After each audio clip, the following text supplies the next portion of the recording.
India continues to remain concerned over the situation in Ukraine. The conflict in Ukraine is without a doubt severely impacting the 7.5 million children across the country.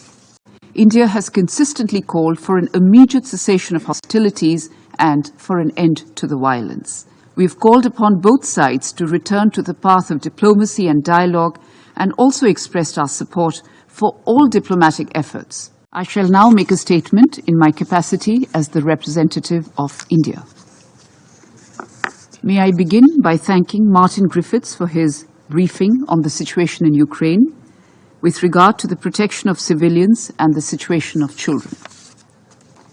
India continues to remain concerned over the situation in Ukraine. The conflict has resulted in a loss of lives and countless miseries for its people, particularly for women, children and the elderly, with millions becoming homeless and forced to take shelter in neighboring countries. Reports of attacks on civilians and civilian infrastructure in recent weeks is indeed deeply worrying.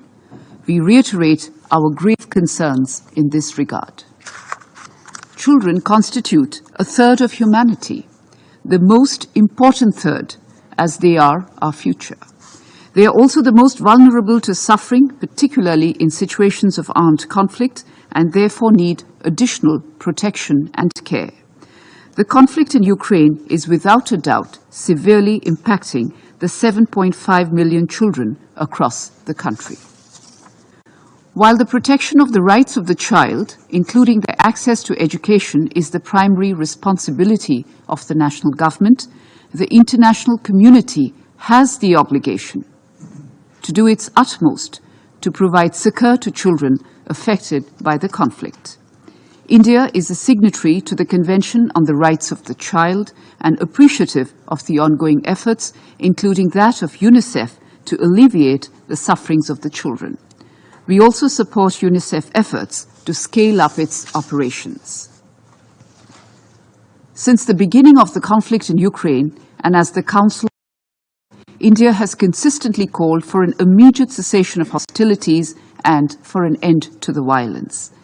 We have called upon both sides to return to the path of diplomacy and dialogue and also expressed our support for all diplomatic efforts to end the conflict. We believe that no solution can be arrived at the cost of human lives. Our Prime Minister has spoken to the Presidents of Ukraine and Russia on multiple occasions and reiterated India's position.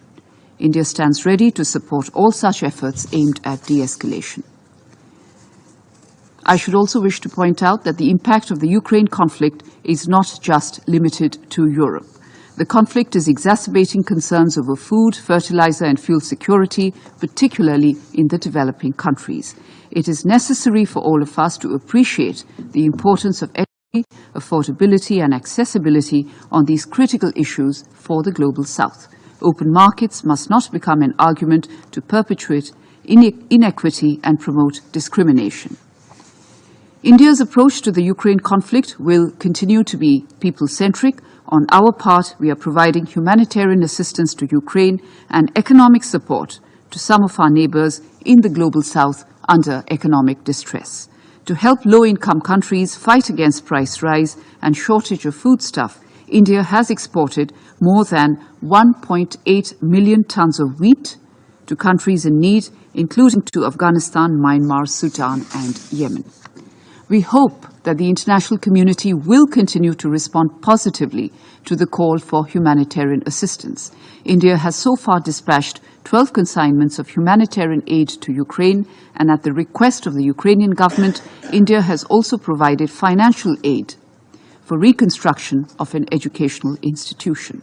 We stand ready to do more. Let us not forget that the situation has also affected foreign students, including those from India. India facilitated the safe return of 22,500 Indian nationals, most of them students studying in various universities in Ukraine. Even as we are currently exploring options to minimize the impact on our students' education, we appreciate the relaxations made by the Ukrainian government for this academic year in respect of medical students.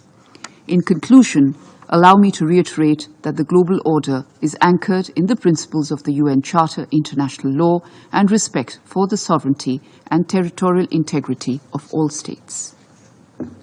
I now resume my duties as the President of the Council.